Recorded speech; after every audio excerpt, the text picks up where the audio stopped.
안녕하십니까. 대구 경북 소식 전해드립니다.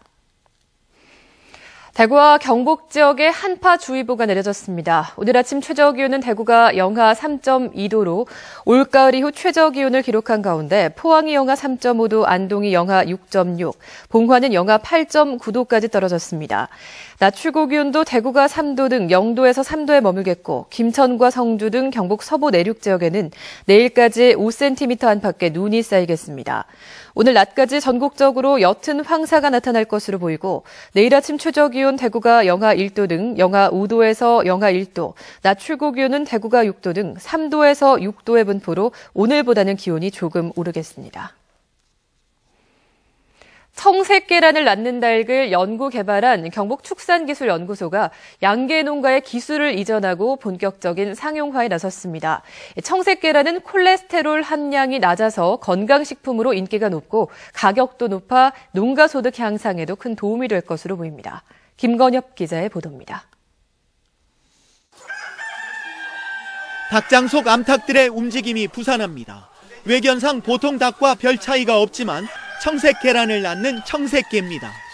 경북축산기술연구소가 지난 2002년 칠레산을 들여와 우리나라에 적합하도록 연구와 개량을 거쳐 만들어낸 우리 품종입니다. 최근 국제식량농업기구 FAO에 경북종으로 정식 이름까지 올린 청색계와 청색계란 생산 특허 기술이 양계 농가로 이전돼 상용화 첫걸음을 시작했습니다. 처음으로 청색계란 생산 기술을 이전받은 영주의 한 양계 농장. 비좁은 우리 대신 동물복지형 사육장에서 닭을 키우고 특수 사료를 먹여 계란의 콜레스테롤 함량을 크게 낮췄습니다. 이런 기능성 덕분에 보통 계란에 비해 최고 5배나 높은 가격을 받을 수 있고 닭은 6개로도 가공이 가능해 농가 소득 향상에 큰 도움이 기대되고 있습니다. 청계닭과 그 청계닭에 맞는 한약재 그리고 청계알을 공동으로 포장해서 고가에 시범 판매해서 아주 좋은 호응. 연구소 측은 기술 지원을 지속하는 한편 또 다른 축산기술 이전과 사업화도 추진할 계획입니다. 축산 농가의 기술 보급함으로써 농가 소득 증대뿐만 아니라 우리 지역의 새로운 관광 상품으로도 신기술 이전이 위기에 처한 우리 축산업을 되살리는 계기가 될 수 있을지 주목됩니다. MBC 뉴스 김건엽입니다. 대구시의회가 오늘부터 예산결산 특별위원회를 열고 내년도 대구시의 예산안 심사에 들어갑니다.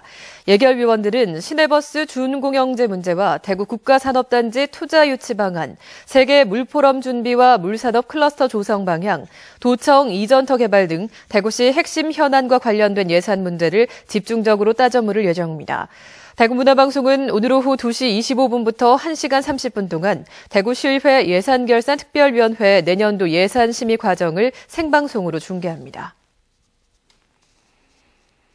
대구시가 경북대병원 노조 파업에 따른 시민 불편 해소를 위해서 비상진료 대책반을 가동하고 있습니다. 비상진료 대책반은 지역 내 비상진료 체계 점검과 환자 불편사항 모니터링, 진료 정보 안내 등을 하고 있습니다. 또 지역의 13개 응급의료기관에 24시간 응급 환자 진료를 위한 비상진료 체계를 강화하고 있습니다. 경북교육청이 2015학년도 정시 모집을 앞두고 이달 8일과 9일 포항시와 구미시에서 찾아가는 대학 입시 설명회를 실시합니다. 입시 설명회에는 대학교육협의회와 일선학교 진학상담교사가 참여해 수능 분석과 주요 대학별 입시 요강을 분석하고 1:1 상담으로 입학 정보를 제공합니다. 대구시 교육청은 오늘 저녁 대구 학생문화센터를 시작으로 이달 17일까지 4차례 입시 설명회를 갖습니다.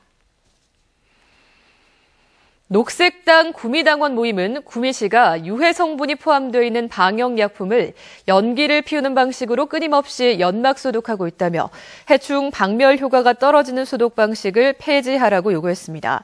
구미보건소는 지난 6월부터 9월까지 구미 지역 전역에 미국 환경보호청이 C등급 발암물질로 지정한 비페스린을 비롯한 유해 물질이 포함된 방역약품을 이용해 연막 소독 방식으로 방역 활동을 벌였습니다.